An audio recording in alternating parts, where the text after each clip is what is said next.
여러분, 헛똑똑이라는 단어 들어보셨죠? 예, 공부는 잘하고 학벌은 좋은데 인생을 지혜롭게 살지 못하는 사람을 헛똑똑이라고 부릅니다. 몇 년 전에 하버드 대학의 경영대학원의 석좌 교수이신 클레이튼 크리스텐슨 박사님께서 하버드 인생학 특강이라는 책을 냈습니다. 그분의 마지막 고별 강의시기도 하셨습니다. 그 세계적인 경영학 학자십니다. 근데 그분이 인생학 강의로 그분의 하버드 대학에서의 마지막 강의를 하시고 은퇴하셨어요. 그분의 강의 앞에 이렇게 시작합니다. 저와 같이 수십 년 전에 공부했던 우리 하버드 동기생들이 어떻게 됐는지 아십니까? 이렇게 시작하셨어요. 하버드 대학 세계에서 제일 공부 잘하는 애들이 들어가는 대학이죠. 어떻게 됐을까요? 자, 거긴 1년마다 동창회를 한답니다. 5년쯤 됐을 때 동창회에는 90%의 아이들이 나왔대요. 잘 차려입고 나름 좋은 직장을 가지고 자신감 있게 동창회를 참여했답니다. 근데 세월이 저 10년 후에 동창회를 가졌을 때는 50%도 동창회에 나오지 않았대요. 이미 망한 아이들이 생겼고 특별히 가정이 깨진 동기들이 많았답니다. 이혼이 많아지고 인간관계가 꼬여서 굉장히 힘들어하는 동문들이 많았다라고 회상하십니다. 30년이 지났습니다. 동창들이 거의 동창회에 나오지 않았다고 그래요. 그리고 자기랑 같이 하버드에서 공부했던 친구들 중에는 감옥에 간 사람도 있었고 50, 60이 된 이 자기 동기들이 10대 여학생과 성관계를 맺어서 감옥에 가는 일도 있었고 금융사고로 인해서 감옥에 가는 동기생들, 너무나 많은 가정이 깨어져 버렸다는 것이죠. 이분이 결론을 맺습니다. 우리 동기생들, 미국에서 가장 똑똑한 아이들이 행복한 동기생들은 거의 소수였다. 이분은 또 영국의 최고 명문인 옥스퍼드 대학도 공부했어요. 자기랑 옥스퍼드 대학에서 공부했던 동기들도 거의 똑같았다는 거예요. 옥스퍼드, 하버드, 세계에서 수재들만 가는 대학입니다. 그러나 그들이 행복하지는 않았다. 여러분, 많이 배워도 이게 지혜가 많아도 행복하고 지혜롭게 사는 거하고는 거리가 많은 것 같아요. 여러분, 핸드폰에 우리가 손가락만 누르면 엄청난 지식과 인포메이션이 있습니다. 그런데도 세상 사람들은 행복해지지 않았어요. 여러분들은 어떻게 행복한지 모르겠어요. 자, 우리는 어떻게 하면 이 한 번밖에 없는 인생을 잘 살 수 있을까요? 지혜롭게, 행복하게. 그 공부 잘하는 하버드, 옥스퍼드 학생들도 인생을 이렇게 잘 살기가 어려웠다면 도대체 어떻게 하여야 우리의 인생을 후회 없이 행복하게, 지혜롭게 살 수 있을까요? 오늘 설교를 통해서 이 짧은 20여 분의 설교를 통해서 여러분들의 그 앞으로의 남은 인생을 정말 지혜롭게 잘 살 수 있는 그 말씀을 전하려고 그래요. 오늘 말씀은 시작부터 끝까지, 특별히 끝이 굉장히 중요합니다. 오늘 말씀을 잘 들으셔서 여러분들만큼은 인생에 헛똑똑히 되지 마시고 여러분의 한 번밖에 없는 인생을 지혜롭게, 행복하게 그렇게 잘 사셔서 하나님께 영광 돌리기를 바랍니다. 자, 오늘 1절 말씀 같이 한번 읽어보죠. 시작. 이스라엘아, 이제 내가 너에게 가르치는 규례와 법도를 듣고 준행하라. 그리하면 너희가 살 것이요 너희 조상의 하나님 여호와께서 너에게 주시는 땅에 들어가서 그것을 얻게 되리라. 하나님께서 오늘 우리에게 명령하시는 거죠. 1절에 이스라엘아, 내가 너에게 가르치는 규례와 법도, 뭐죠? 말씀이죠. 말씀을 듣기만 하면 안 돼요. 준행하라. 그리하면 너희가 살 것이요. 저기 너희가 살 것이요라는 요 단어, 살 것이라는 단어는 히브리 말로 카야예요. 이건 뭐예요? 사는 것처럼 사는 겁니다. 이게 하야라는 생명이라는 단어에서 나왔어요. 생명력 있게. 여러분, 생명력 있게 사는 사람과 20대지만 죽은 사람처럼 살아가는 사람은 질적인 차이가 있죠. 하나님께서 우리가 살아도 사는 것처럼 생명력 있게, 지혜롭게, 멋지게 하늘과 연결된 그런 삶을 살기를 원하세요. 어떻게 하면? 내 말을 듣고, 듣기만 하면 안 돼요, 준행하면 너희가 살 것이요 너의 조상의 하나님께서 너에게 주시는 땅에 들어가서 그것을 얻게. 땅을 얻는다, 이건 뭐죠? 하나님이 인간을 창조하실 때 뭐라고? 생육하라, 번성하라, 땅을 정복하라, 다스리라. 하나님이 원하시는 삶은 겨우 연명하는 삶이 아니에요. 이렇게 세상에 영향력을 끼치면서 가정과 일터와 이 세상에 영향을 끼치면서 가야 사는 것처럼 생명 있게 살아가는 그런 인생을 살길 원한다면 내 말씀을 듣고, 듣기만 하면 안 되고 준행하라라고 오늘 말씀이 시작이 됩니다. 우리 5절 말씀 계속 반복하시는 거죠. 읽죠. 시작. 내가 나의 하나님 여호와께서 명령하신 대로 규례와 법도를 너에게 가르쳤나니 이는 너희가 들어가서 기업으로 차지할 땅에서 그대로 행하게 하려 함인지. 내가 하나님 말씀을 가르쳤다. 계속 반복하죠. 듀트로노미, 신명기 영어 이름이 듀트로노미요. 듀트로란 말은 뭐죠? 더블, 두 번째란 뜻이고, 노미는 말씀이란 뜻이요. 신명기는 옛날에 했던 말씀을 또 하는 얘기입니다. 그리고 신명기 4장은 계속 반복해요. 말씀을 듣고 준행하라, 말씀을 듣고 준행하라. 그러면 6절이 된다는 얘기죠. 6절 시작. 너희는 지켜 행하라. 이것이 여러 민족 앞에서 너희의 지혜요 너희의 지식이라. 그들이 이 모든 규례를 듣고 이르기를 이 큰 나라 사람은 과연 지혜와 지식이 있는 백성이로다 하리라. 내 말씀을 듣고 지키면 너희들이 앞에 지혜와 지식이 될 것이고, 그들이 이 모든 규례를 듣고 이르기를 많은 민족 사람들이 이 큰 나라 사람은, 이스라엘 사람은 과연 지혜와 지식이 있는 백성이로다. 믿지 않는 사람들이 우리를 보고 야, 쟤는 과연 지혜와 지식이 큰 민족이야, 그런 가정이야 라고 내가 다른 사람들 입에서 그런 말 듣는 너희들을 만들어 줄 테니 내 말을 듣고 준행하라. 하나님께서는 우리 하나님의 백성들이 이렇게 많은 믿지 않는 사람들 입에서 너희를 보니까 야, 어떻게 지혜와 지식이 그렇게 크냐? 이 소리를 듣기 원하시죠. 이번 추석에도 믿지 않는 여러분의 친척들이 다 왔을 때 예수 믿는 여러분들 보면서 그들의 입에서 이런 말이 나오길 원하시는 거예요. 야, 널 보니까 어떻게 하면 이 지혜와 지식이 크냐? 이렇게 어떻게 지혜롭게 행복하게 살아가느냐? 이런 말 듣기를 원하시는 거죠. 7절 읽어보죠. 시작. 우리 하나님 여호와께서 우리가 그에게 기도할 때마다 우리에게 가까이 하신 것 같이 그 신이 가까이 하면 얻은 큰 나라가 어디 있느냐.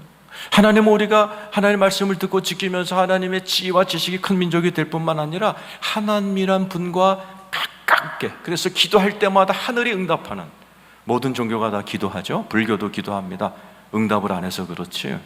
하나님께서는 우리가 말씀을 가지고 기도하고 말씀으로 지혜롭게 살아가면서 내 안으로부터 하나님의 말씀이 나오기를, 하나님이, 그래서 많은 사람들이 우리를 보면서 지혜와 지식이 큰 민족이구나, 어떻게 쟤네들은 기도만 하면 하나님이 저렇게 가까이서 응답하시는가, 이런 소리를 듣는 민족을 만들기를 원하셨어요.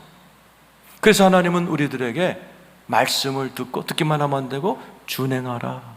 그러면 지혜와 지식이 큰 민족이 되고 그런 개인이 되고 가정이 된다. 오늘 말씀을 시작하는 거예요. 그런데 잘 들으세요. 오늘 하나님께서는 이제부터 신명기 4장이 길어요. 9절부터 마지막 절까지는요, 하나님의 염려가 나타납니다.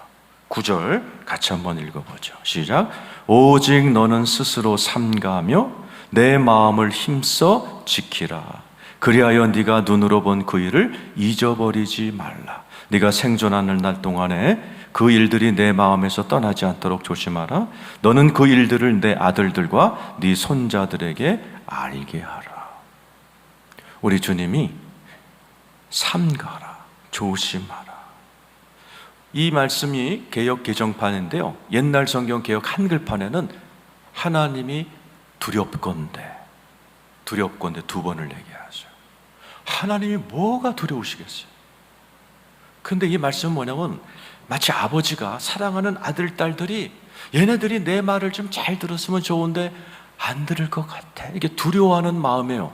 우리 하나님 우리를 사랑하시고 우리에게 말씀을 주시면서 야, 이 말을 좀 듣고 준행해. 그러면 너희들이 막 세상 사람들이 너희들 보고 지혜롭다 그럴 거야. 그러면서도 한편으로는 얘네들이 말씀을 안 듣고 안 지킬 것 같아. 이런 마음의 말씀이에요.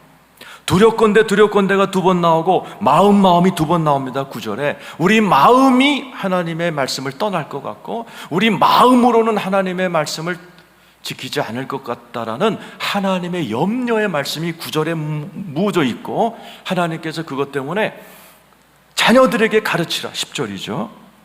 우리 같이 한번 읽어보죠. 시작.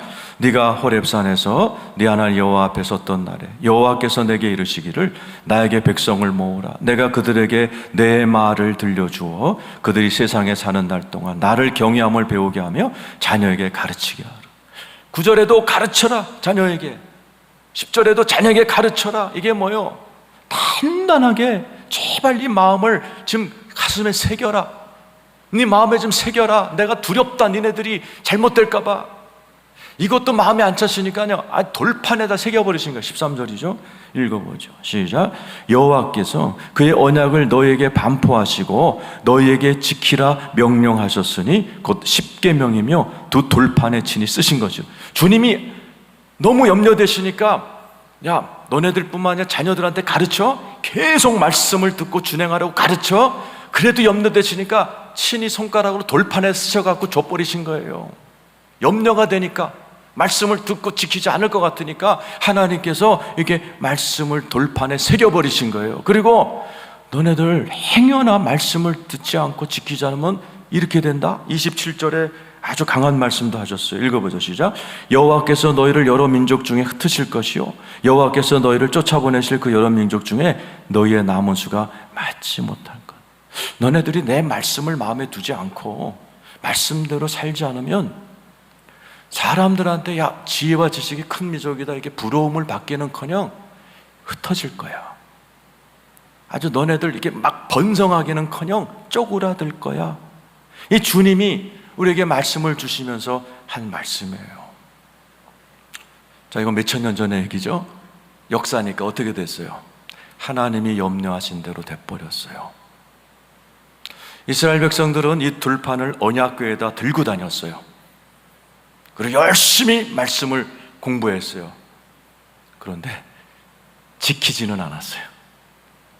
하나님의 말씀을 들고 다니고 돌판에다가 쓰신 그 돌판 십계명을 언약궤에다 들고 다니고 어디 가나 들고 다녔어요. 그런데 지키지는 않았어요.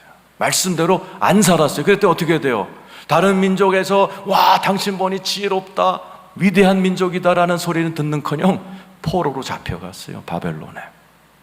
70년 동안 노예를 살아버리는 슬픈 역사가 기록되어 있어요. 마치 우리 성도님들 중에도 이 성경 들고 다닙니다. 돌판 들고 다니죠.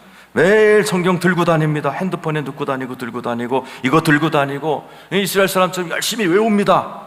그런데 말씀대로 안 사는 거예요. 그래서 하버드를 나오고 옥스퍼드를 나와도 인생에 실패하는 것처럼 수많은 사람들이 이 성경 들고 다녀요. 이거 들고 다닙니다. 근데 지키진 않아요. 이대로 안 살아요. 그렇기 때문에 교회를 다니면서도 인생을 지혜롭게 살지도, 사는 것처럼 살지도, 행복하지도, 지금까지 예수를 믿으면서 한 번도 믿지 않는 친구들 입에서 야, 너 보니까 지혜와 지식이 뛰어나네? 어떻게 하면 그렇게 살아? 이런 말을 한 번도 못 듣는 성도들이 무지 많다는 얘기입니다. 왜요? 이거 들고 다니는데 이대로 지키지 않아서입니다.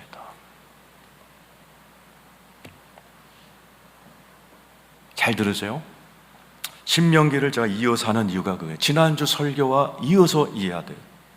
지난주 설교가 뭐였어요? 가나안 땅에 들어가는데 모세는 못 들어가고 여호수아만 들어갔다. 어떻게 설명 들었죠? 가나안이란 말은 젖과 꿀이 흐르는 땅, 약속의 땅, 이 땅에서 천국 같은 삶이에요.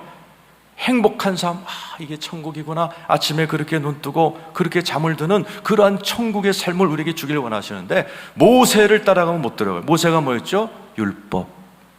오늘 지금까지 제가 설교한 율법을 따라가면 절대로 그런 인생을 못 살아요. 누구 따라가야 돼요? 여호수아, 예수를 따라가요. 복음을 따라가야 가나안의 삶이 열린다. 그래서 우리 성경이 둘로 나눠져 있다. 구약, 신약.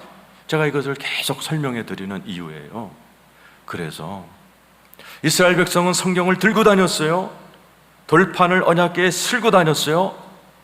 드립다 공부했어요. 외웠어요. 그러나 사람들에게 칭찬받기는커녕 너는 지혜로운 민족이구나, 이런 영광을 돌리기커녕 바벨론에 끌려가 노예가 돼버렸어. 왜? 말씀대로 살지 못했기 때문에. 이게 구약의 한계요, 율법의 한계입니다.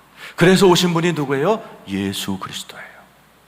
그래서 예수 그리스도께서 오셔서 이 땅에서 지혜롭게 산다는 것을 몸소 보여주셨어요. 마태복음 13장 54절 같이 한번 읽어보죠. 시작. 고향으로 돌아가사 그들의 회당에서 가르치시니 그들이 놀라 이르되 이 사람의 이 지혜와 이런 능력이 어디서 났느냐. 하나님이 아까 신명기에 뭐라고 했어요? 너희들이 내 말씀대로 살면 주변 사람들이 너 보고 와, 이 지혜와 지식이 큰 민족은 어디서 나왔느냐? 아무도 못 들었는데 예수가 처음 듣는 거예요. 예수님이 이 땅에서 살아가는 모습을 보면서 주변 사람들이 이 사람의 이 지혜와 이런 능력이 어디서 났느냐? 인류 최초로 하나님의 뜻대로 살아가는 사람 하나가 나타난 거예요. 그분이 누구세요? 예수. 예수는 누구세요? 말씀으로 오신 분이죠. 요한복음 1장 14절입니다. 읽죠. 시작. 말씀이 육신이 되어 우리 가운데 거하심에 우리가 그의 영광을 보니 아버지의 독생자의 영광이요 은혜와 진리가 충만. 예수는 말씀으로 오셨어요. 그리고 예수 그리스도는 지혜 덩어리세요. 그분이 십자가에서 돌아가시고 부활하시고 승천하셔서 우리에게 오셨어요. 그래서 임마누엘이에요. 성령님으로 여러분 속에 말씀이시요 지혜 덩어리신 예수님이 함께 계시다는 사실을 믿으시길 축원합니다. 이거 너무 중요한 진리예요. 여러분 가족에게, 옆에 분에게 확인시키세요. 너 안에 지혜이신 예수가 오셨다. 한번 확인해 주세요. 고린도전서 1장 24절 25절이죠. 읽어보겠습니다. 시작. 오직 부르심을 받은 자들에게는 유대인이나 헬라인이나 그리스도는 하나님의 능력이요 하나님의 지혜니라. 지혜이신 예수 그리스도가 내 안에 들어와 버리신 거예요. 그 지혜는 인간의 지혜를 초월해요. 25절이죠. 하나님의 어리석음이 사람보다 지혜롭고 하나님의 약하심이 사람보다 강하다. 아무리 하버드 옥스퍼드를 나와서 공부 잘하는 애들의 지혜든 하나님의 지혜의 근처도 못 간다, 그 얘기하는 거예요. 우리 안에 지혜이신 예수님이 내 안에 들어와 계시다는 이 놀라운 사실을 여러분 꼭 믿고 사시기를 축원합니다. 근데 지금부터 잘 들으세요. 지금부터가 중요한 겁니다. 지금부터 여러분이 제가 한 5분 정도의 설교를 잘 들으시면 여러분들이 아무리 초등학교만 나왔다 할지라도 인생을 아주 지혜롭게 살아갈 수 있어요. 그 복음을 제가 지금부터 설명해 드릴 테니 여러분들이 잘 들으시고 아이들도 듣게 하시고, 여러분들이 이제 쉽게 설명할 테니까 잘 이해하셨다가 두고두고 애들을 가르쳐 줘야 돼요. 하버드 옥스퍼드 대학 그렇게 무리할 필요 없어요. 다 여러분 IQ 유전을 받은 애들이기 때문에 다 비슷하게 갈 거예요. 여러분의 아들, 딸들에게 그거 필요 없어요. 지혜와 지식, 오늘 이 말씀을 잘 가르치셔가지고 여러분의 정말 자녀들이 지혜롭게 행복하게 아름답게 살아가는 여러분 가정이 되기를 바랍니다. 자, 내 안에 오신 예수, 이분이 오셨는데 그럼 나는 지금부터 이 예수와 어떻게 하여야 지혜를 얻어요? 잠언 9장 10절입니다. 읽어보죠. 시작. 여호와를 경외하는 것이 지혜의 근본이요. 여호와를 경외하는 것, 즉 내 안에 하나님이신 예수님이 오셨어요. 이분을 경외하는 것이 지혜의 근본이에요. 문제는 이 경외라는 단어에 있습니다. 이 경외라는 말에 원어가 이라예요. 히브리 말 이라. 이 말을 옮기는 게 굉장히 어렵습니다. 사실 우리나라 말로 경외라고 돼 있지만은 이게 부족한 단어입니다. 영어로는 fear라고 돼 있어요. 맞아요. 하나님을 두려워해야 돼요. 하나님은요, 여러분이 장난칠 대상이 아니십니다. 하나님은요, 여러분이 지금 가장 두려워하는 분이 누구세요? 대통령? 여러분 뭐 상사? 그 이상이세요. 하나님은 두려워할 존재입니다. 이 경외란 말은 영어 표현 중에 fear라고 했던 것처럼 경외해야 돼. 근데 이 경외라는 영어 표현이 레버런스예요. 레버런스라는 말에서 레버런드, 목사님이라는 단어가 나왔어요. 레버런드는 그러면서도 뭐예요? 존경하는 거예요. 무섭지만 존경하는 거예요. 그리고 이 경외라는 헤브리어 원어에는 친하다는 뜻이에요. 하나님을 두려워해. 그러면서도 존경해. 그러면서도 친해.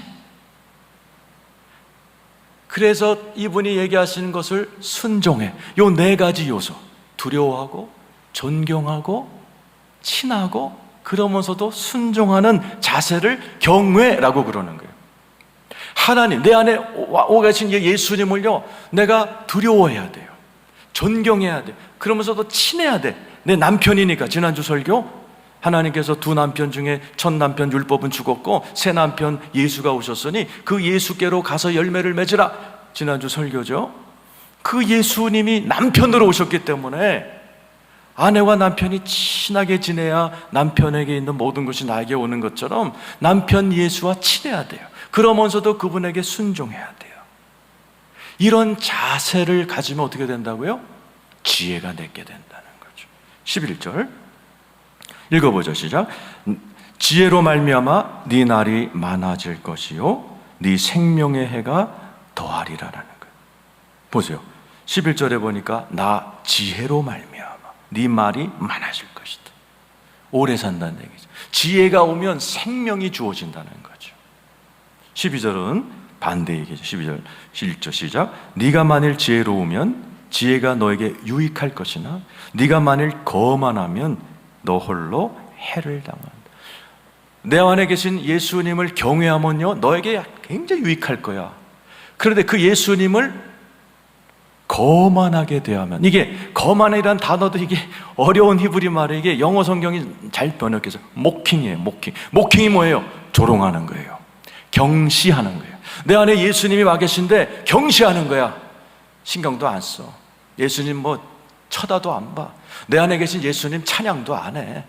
그냥 내 안에 와 계신 지혜 덩어리인 예수님은 꺼다놓은 보리자루처럼 지가 다 하고 지가 다 결정하고 자기가 다 힘대로 살아가면서 내 안에 오신 예수님은 일주일에 한 번 그냥 예배 드릴 때 마지못해 갖고 경시하듯이 예배 드리고, 혹시 여러분 가운데 지금 예수님께 예배 드리는 이 시간에도 예수님을 모킹하고 경시하는 분이 계실지 몰라요. 지금 이 예배 드리는 하나님 앞에 예배 드리는 이 시간에도 예수님을 경시하면서 잠옷바람으로 드린다든지 뭘 먹으면서 예배를 드린다든지 그냥 막 떠들면서 예배한다든지, 이게 하나님을 경계하는 게 아니에요. 모킹하는 겁니다. 하나님 앞에서 거만하게 예배 드리는 거예요. 그럼 너 홀로 해를 당할 거야 라고 얘기하는 거예요. 내 안에 계신 예수님을 경외하는 거, 십자가 지시고 부활하셔서 그 값을 치르고 내 안에 오신 그 어마어마한 예수님을 경외해야지. 그분을 모킹하고 경시하는 것은 좋지 않아요.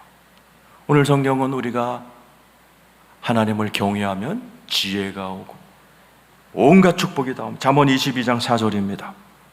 읽어보죠. 시작.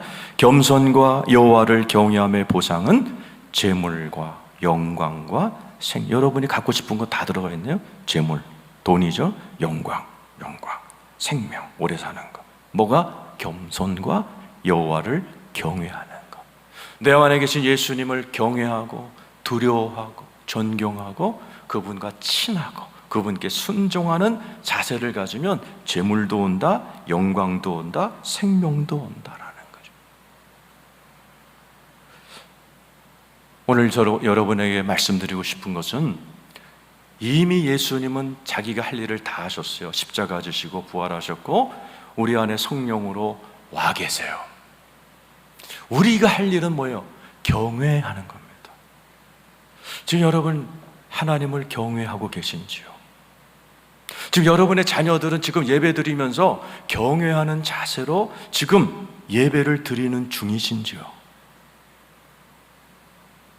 그래서 하버드를 나오고 옥스퍼드를 나와도 인생이 안 되는 겁니다.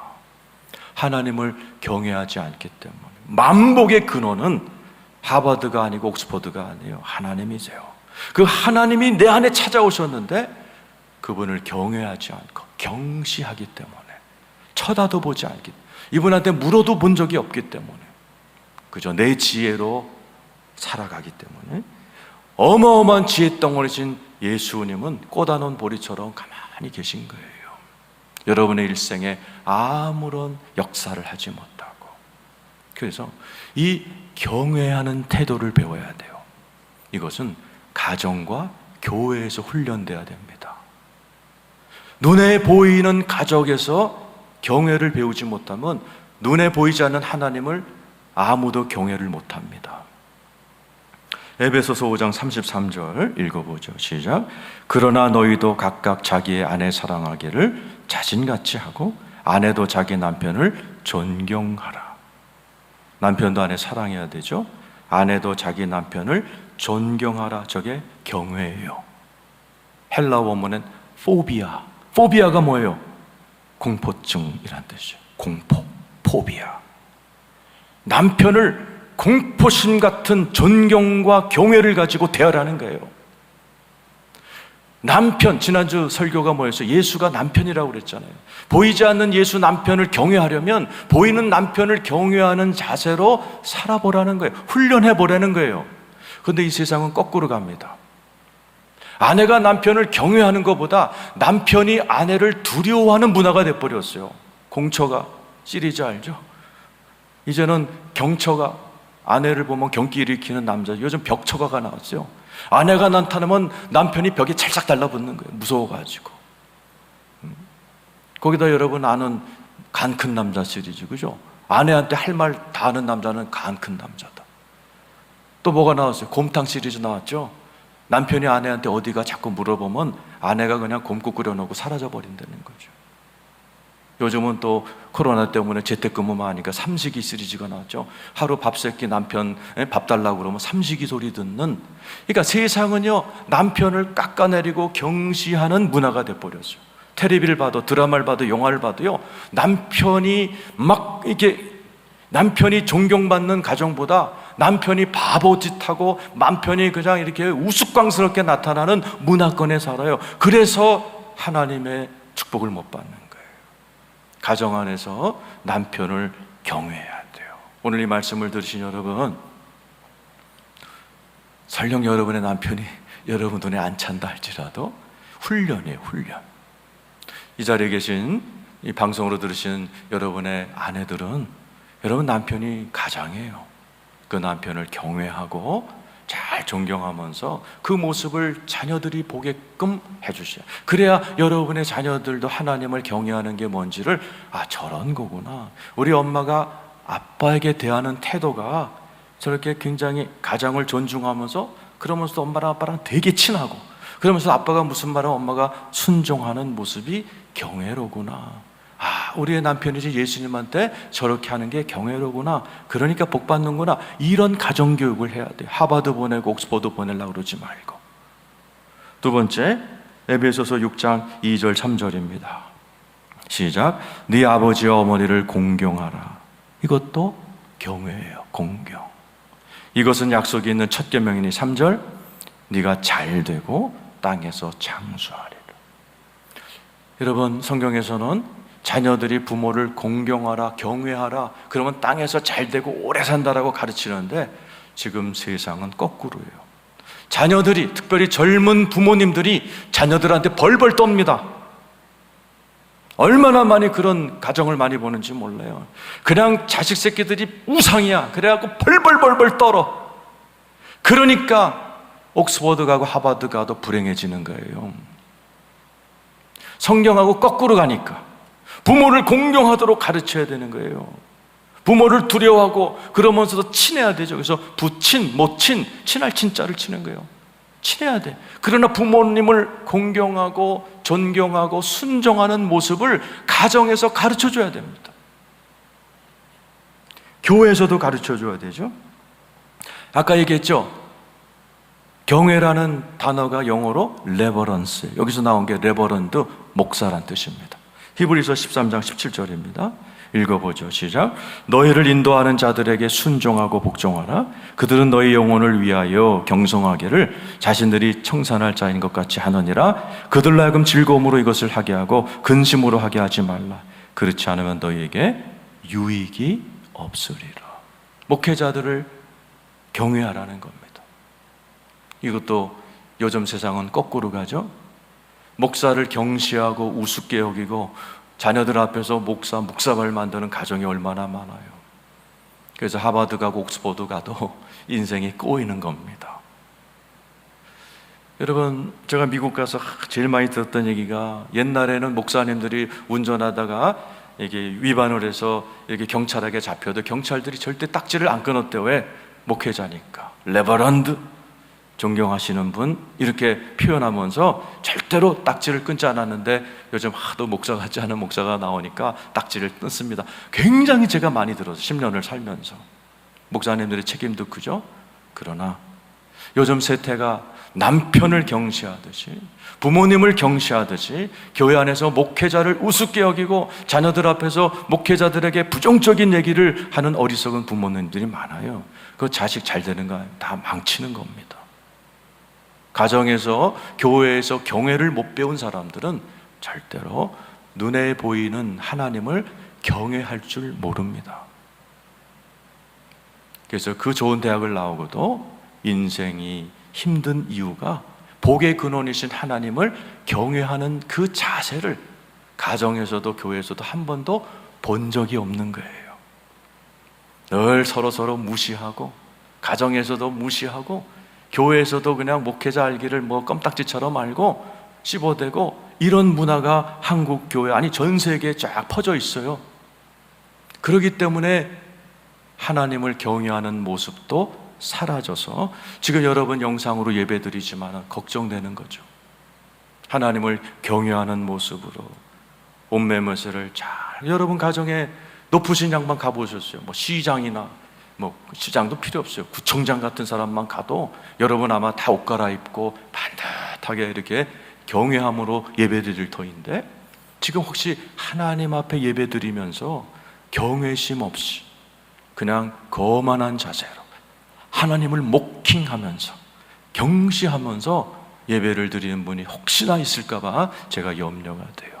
하나님을 경외하시길 축원합니다. 하나님을 경외하면요, 하나님 앞에 설 때 칭찬받는다. 오늘 마지막 말씀입니다. 잠언 31장 30절에서 31절입니다.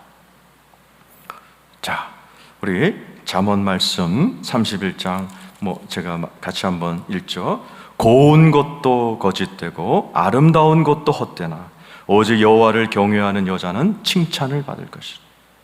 그 손의 열매가 그들에게 돌아갈 것이요 그 행한 대로 말미암아 성문에서 칭찬을 받으리라. 누가? 30절에 여호와를 경외하는 자는 칭찬을 받을 것이요, 31절 성문에서 칭찬. 이 성문이 뭐예요? 우리가 들어갈 천국의 도성이에요. 우리가 사는 목적이 뭐예요? 주님 오시는 날 만왕에 하신 예수님 앞에 칭찬받는 거예요. 잘했다, 착하고 충성된 자. 누가? 여호와를 이 땅에서 경외했던 자가. 우리 성도님이 다 그날 칭찬받는 성도님 될 줄로 믿습니다. 저는 오늘 하버드와 옥스퍼드를 나왔지만 불행하게 살아가는 사람들 이야기로 시작됐다면, 초등학교만 나오고도 너무도 멋진 인생을 살고 우리에게 귀감이 되시고 또 그 인생을 책으로 쓰신 할머니 얘기를 하나 하고 끝내려고 그래요. 김철래 권사님입니다. 이분 초등학교밖에 안 나오셨고 30대 때 과부가 되신, 어쩌면 좀 굉장히 불행하게 인생을 시작한 분이에요. 배운 게 없기 때문에 이분이 대전역 앞에서 사과 장수를 했는데 괴짝으로 살 돈이 없어서, 박스 살 돈이 없어서 낱개로 파시던 분이에요. 네, 그분이 예수 그리스도를 영접하고 교회를 나갔어요. 그 교회를 나가면서 이분의 신앙생활을 딱 한마디로 얘기하면 경외입니다. 목사님께서 이 아주머니에게, 아주머니 참 딱하게 되셨는데 30대 과부 되시고 낱개로 사과 파시는데 하나님은 기도하는 자, 또 하나님께 열심히 헌신한, 헌금하는 자를 축복하십니다. 이 목사님의 말씀을 순종한 거예요. 그날부터 새벽 기도를 평생 끊지 않으셨어요. 헌금 생활을 철저히 하셨어요. 그 아들이 여러분 잘 아는 원종수 권사님이시죠. 그 의사가 되신 분이 이제 서울대 의대를 들어가죠. 전교 560등이던 이분이 엄마랑 같이 예수 믿고 어느 철야 때 너무 추워서 집에 있으면 얼어 죽을 것 같으니까 갔다가 이분이 성령을 받죠. 그때 지혜가 임합니다. 그래서 책을 보면 잊어지지 않는 놀라운 암기력을 철야 때 받으셨어요. 그래서 560등 정교 560등이 서울대 의대를 들어가서 장학금을 받은 거예요. 첫 장학금.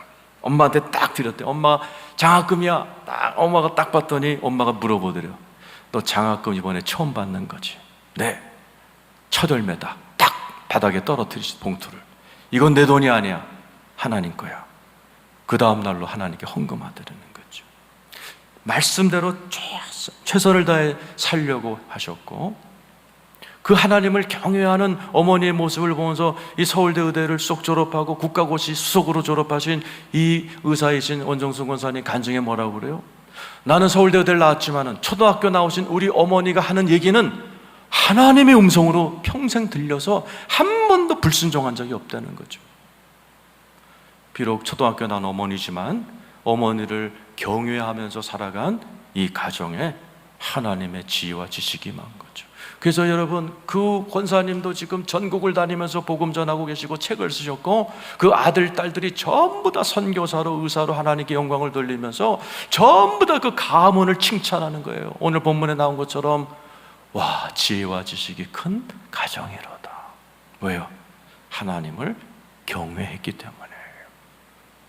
오늘 자리에 계신 여러분, 예수님은 여러분 안에 와 계십니다. 그 예수님을 경외하세요. 두려워하셔야 돼요. 그러나 친하셔야 돼요. 순종하셔야 돼요. 존경하셔야 돼요. 그분을 시시각각 문제 있을 때마다 내 안에 계신 예수님을 남편처럼, 주님 어떻게 해요? 지혜 주세요. 주님 이번에 자녀 문제가 터졌어요. 지혜 주세요. 하나님 일의 문제가 터졌어요. 지혜 주세요. 돈 문제가 터졌네요. 내 안에 와 계신 지혜신 예수님, 이 문제 해결해 주세요. 내 안에 와 계신 예수님의 그 지혜를 의지하면서 내 지혜를 의지하지 말고 예수님을 경외해 나가신다면 여러분의 인생에는 하나님의 지혜가 임하고 하나님이 주시는 온갖 축복이 임하여서 어쩌면 이번 추석 아니면 다음 추석에는 믿지 않는 친척들 입에서 이야, 널 보니까, 니네 가족을 보니까 지혜와 지식이 충만한 가정이구나, 이렇게 영광 돌리시는 여러분 되기를 축원합니다.